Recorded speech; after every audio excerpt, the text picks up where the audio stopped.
সন্ধ্যা হতেই চারিদিকে ঝড়ের আমেজ শুরু হলো। ঝোড়ো হাওয়ার মাঝে সিমরান তাদের ঘরের উঠানে ঘুরতে থাকা মুরগিগুলোকে ঘরে ঢোকানোর জন্য ব্যস্ত হয়ে পড়েছে। আরে আয় রে বাবা, এদিকে ওদিকে দৌড়ে বেড়াস না। এক্ষুনি বৃষ্টি নামলে আমি কিন্তু কিচ্ছু করতে পারবো না। প্রচন্ড ঝড় বিদ্যুৎ শুরু হয়েছে। ওদিকে লাট সাহেবের এখনো ঘরে আসার সময় হলো না। দাঁড়াও, রাত্রি না হলে তো। হঠাৎ কথাটা আটকে গেল সিমরানের। তাদের ঘরের উঠানে কিছুটা দূরে একটা লেবু গাছ আছে। সে লক্ষ্য করল তার তলায় একটা যেন কালো ছায়া মূর্তি দাঁড়িয়ে আছে। কে? তুমি এলে নাকি? দেখো, ওখানে দাঁড়িয়ে থেকো না, আমাকে সাহায্য করবে এসো।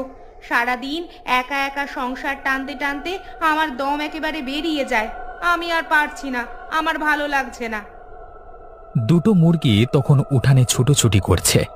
এমন সময় হঠাৎ করে সিমরান লক্ষ্য করল অনেকবার কথা বলবার পরেও ছায়ামূর্তিটা সেখানে দাঁড়িয়ে রয়েছে। হঠাৎ অন্ধকারের মধ্য থেকে লম্বা হাতটা সামনে এগিয়ে এসে উঠান থেকে একটা মুরগি তুলে নিল। ওরে বাবারে, হায় আল্লাহ, এটা আমি কি দেখছি? কে কে তুমি? কে? তোদের মুরগির মাংসগুলো খুব নরম। আমি প্রতিদিন একটা করে খেতে আসবো, আমাকে আটকাতে পারবি না তোরা। সেই ঝড়ের মধ্যেও হাড়গোড় চিবিয়ে খাবার কটমট শব্দ এলো। সিমরান আর সহ্য করতে পারল না। অন্ধকারের মধ্যে দুটো লাল চোখ যখন জ্বলে উঠল তখন একবার চিৎকার করে বাঁচাও! সেখানেই অজ্ঞান হয়ে পড়ে গেল। এই রে, এমন সময় বৃষ্টিটা শুরু হলো, ঘর থেকে ছাতাটা আনতেও তো ভুলে গেছি।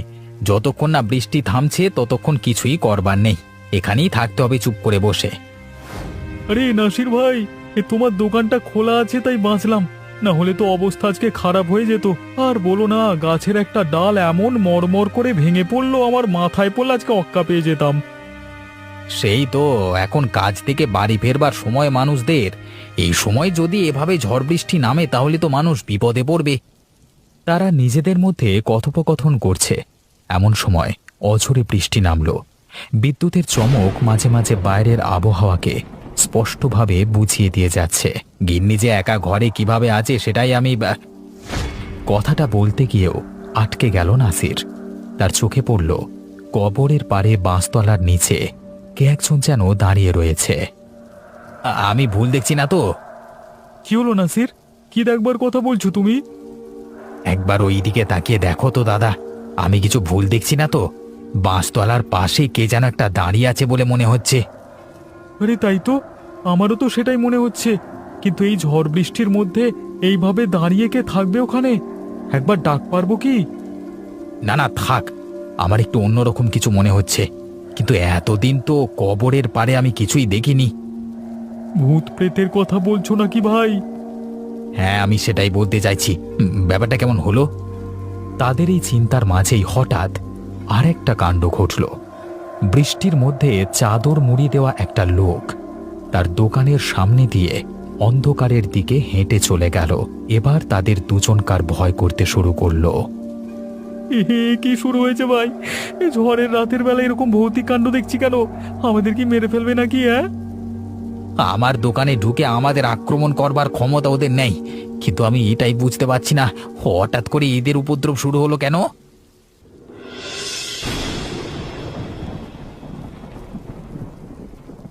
কি ব্যাপার বাবা, তুমি এখনো ঘুমোওনি? আজকে তোমার শরীরটা খারাপ, কোথায় একটু শুয়ে বিশ্রাম নেবে তা নয়, তুমি এখানে উঠে বসে আছো কেন? যা ঝড় বৃষ্টি নেমেছে তাই জন্যই আর ঘুমাতে ইচ্ছা গেল না, এসে বসে আছি। তো বন্যা চলে আসবে নাকি রে মা? না না, এমনি কালবৈশাখী ঝড় যেমন এসেছে আবার তেমনই দেখবে চলেও যাবে। তাই যেন হয় রে, বেশি ঝড়ঝাপটা হলে গ্রামের গরিব মানুষগুলো বিপদে পড়বে। ও বাবা গো, ওটা কে গো? বেড়ালটা প্রায় ভিজে জানালা দিয়ে ঘরের মধ্যে ঢুকে তৎক্ষণাৎ ঘরের বাইরে চলে গেল। তারপর অদ্ভুতভাবে কাঁদতে শুরু করলো। ওরে ওটা বেড়াল। বাপরে বাপ, আমি ভাবলাম ভূত। হ্যাঁ, এই ঝড় বৃষ্টির রাতে এরকম একটা ভূত দর্শন হলে জমে যায়। তা একটা ভূতের গল্প শুনবি নাকি এখন? না আব্বা, আমি ঘুমাতে চললাম। এই সময় আর ভূতের গল্প শুনিও না। তুমিও শুয়ে পড়বে সময় করে। আমি চললাম।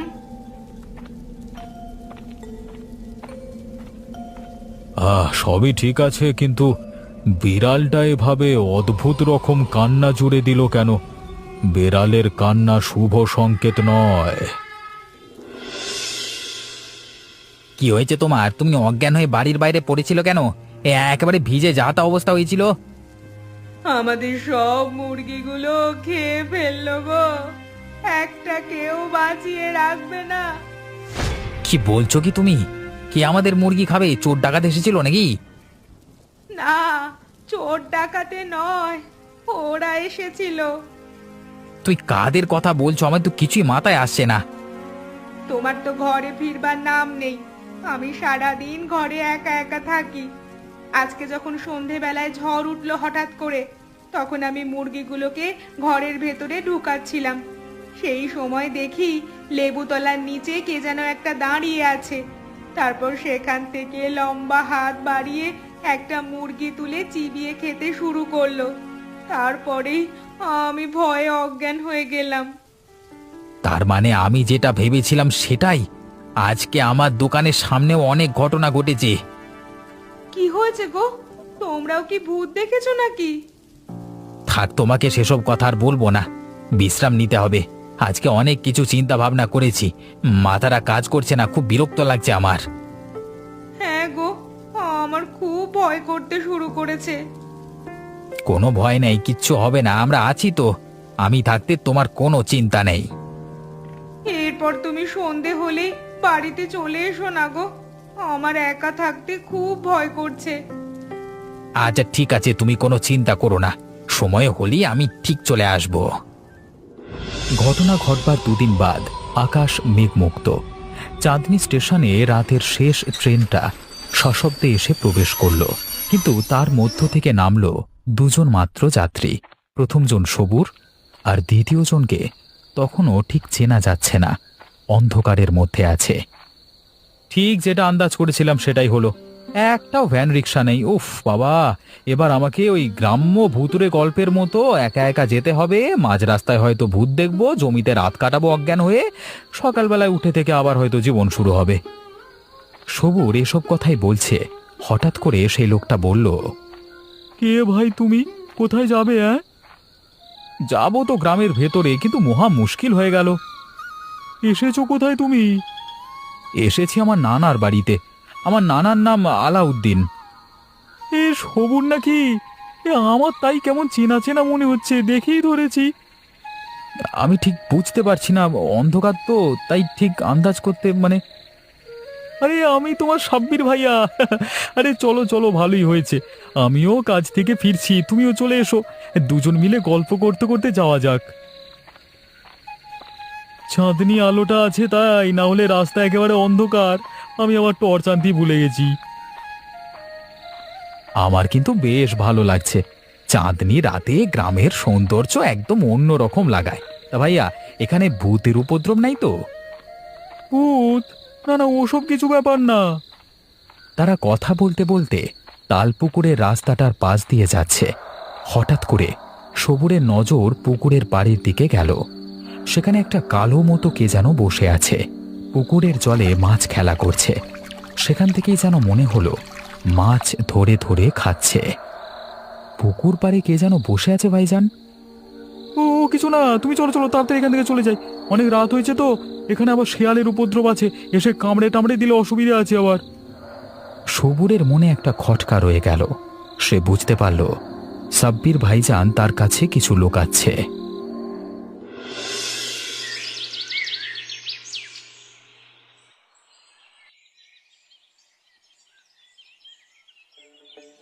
যাক, তোকে অনেকদিন বাদে এখানে দেখে ভালো লাগলো।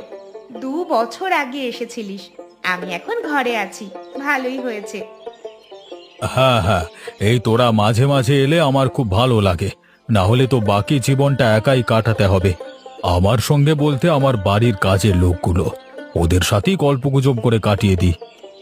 ও আচ্ছা, ভালো কথা। আজকে রাত্রিবেলা আমি কিন্তু মাছ ধরতে যাব, আমার অনেক দিনের শখ। রাত্রিবেলায় মাছ ধরতে যাবি? কোথায় মাছ ধরতে যাবি? ওই তো আসবার পথে একটা তাল পুকুর দেখলাম না, বিশাল বড়। সেখানে মানে তার পাশে জায়গাটা আমার খুব ভালো লেগেছিল। ওখানে অন্ধকারে বসে মাছ ধরবার মজাই আলাদা। কিন্তু এত রাতের বেলায় তুই একা মাছ ধরতে যেতে পারবি? ওদিকে আবার শিয়ালের উৎপাত আছে। আর তাছাড়া আবহাওয়ার যা অবস্থা, যখন তখন বৃষ্টি নামছে। কালকে রাতে আসবার সময় মনে হলো ওখানে যেন কারা বসে মাছ ধরছিল। আমিও তাদের সাথেই থাকবো, একটু পরিচয় করে নেব দরকার হলে। আমার কিন্তু খুব ভয় করছে, রাত্রিবেলায় না গেলেই নয়। শহরে থাকতে এরকম রাত আমি পাই না, তখনও রাত 11টা-12টা কোনো ব্যাপার নয়। গ্রামের ব্যাপার সম্পূর্ণ আলাদা। এখানে রাত নামলেই সমস্ত কিছু নিস্তব্ধ নিশ্চুপ হয়ে যায়। তুই একবার ভেবে দেখ তোর দিদির কথাটা। আমি ভেবে দেখে নিয়েছি। আর তোমরা এত চিন্তা করছো কেন? আরে আমি বড় হয়েছি, আমি নিজের খেয়াল নিজে রাখতে পারি। তোমরা কি এখন আমাকে সেই ছোট্ট ভেবেছো নাকি? না না, তা নয়, তবুও এখানে এসে যদি কোনো অঘটন ঘটে তাহলে তো খারাপ দেখায়, তাই না? আমি তোমাকে বলছি না না, আজকে দুপুরবেলায় তুমি যেমন মাছ কিনে খাওয়ালে, কালকের মাছটা আমি তোমাকে খাওয়াবো। দুটো পয়সা করেছি তো, তাই জন্য হাতটা একটু নিষ্পিস করছে খরচ করবার জন্য।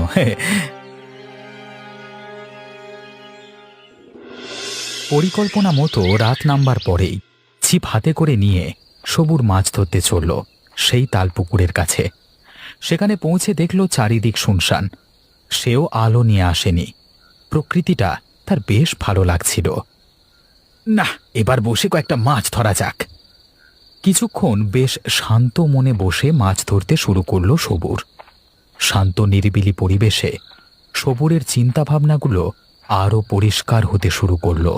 আহা, সবুরের মনে হলো যেন এখানে একটা ঘর তৈরি করে থাকে। সারা দিনের ক্লান্তির পর ঘুমটা অন্তত। হঠাৎ তার চিন্তাভাবনার মাঝে ছেদ পড়ল। মশাইয়ের কি এখানে নতুন আসা হয়েছে নাকি? চমকে উঠে সবুর দেখল কখন যেন নিঃশব্দে সেই লোকটা তার পাশে এসে বসেছে একটু দূরে। হঠাৎ করে সবুরের নাকে একটা আষ্টে গন্ধ আসতে শুরু করলো। হ্যাঁ, ওই আর কি, মানে একটু মাছ ধরতে। বুঝতে পেরেছি, এই পুকুরের মাছগুলো অনেক সুস্বাদু। ও, আপনি তাহলে সেই লোক? আমি কালকে এখান দিয়ে যাওয়ার সময় দেখেছিলাম বটে, আপনি মাছ ধরছিলেন। তা একটা কথা বলুন তো, এই পুকুরটা কার? না মানে এইভাবে আমরা মানে মাছ ধরছি মানে না বলে, তাই। সেসব নিয়ে কোনো চিন্তা করবেন না, এই পুকুর গ্রামবাসীর। সবাই এখানে মাছ ধরতে পারে, যদিও কেউ এখানে খুব একটা তেমন আসে না। আসে না? কিন্তু কেন বলুন তো? এই বলছেন পুকুরের মাছ সুস্বাদু, তাহলে তো গ্রামের লোকেদের এখান থেকে মাছ ধরা উচিত, অন্তত আমার সেটাই মনে হয়। আসলে এই পুকুরের বদনাম আছে কি না, তাই কেউ আসতে চায় না। বদনাম? কি ধরনের বদনাম? লোকে বলে নাকি এখানে ভূত দেখতে পাওয়া যায়, যারা নাকি এই পুকুরের মাছগুলোকে খায়। কি বলছেন কি আপনি? মানুষ এত উন্নত হয়েও ভূতে বিশ্বাস করতে ছাড়ে না? তার মানে আপনি বলছেন ভূত নেই, তাই তো? আপনিও হয়তো আমার কথাটা বিশ্বাস করেন, তাই জন্যে আপনিও এই রাতের বেলায় মাছ ধরতে এসেছেন, তাই নয় কি? লোকটা আর কোনো উত্তর দিল না। কিছুক্ষণ পর হঠাৎ করে সবুর লক্ষ্য করল পাশে বসে থাকা লোকটার একটা হাত লম্বা হয়ে চলে গেল পুকুরের মাঝে। সেখানে অনেক মাছ লাফালাফি করছিল।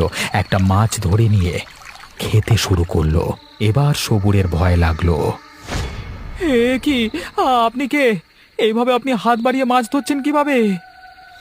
আমি যে ওদেরই একজন, বললাম না এই পুকুরের মাছ খুব সুস্বাদু। এই যে আমি খাচ্ছি, সেই কারণেই তো আপনাকে বলতে পেরেছিলাম। ছিপ ফেলে দিয়ে ওদিকে অন্ধকারের মধ্যে লোকটার দুটো জ্বলন্ত লাল চোখ। সবুরের চিন্তা ভাবনা এক নিমেষে সমস্ত ঘুলিয়ে উঠল।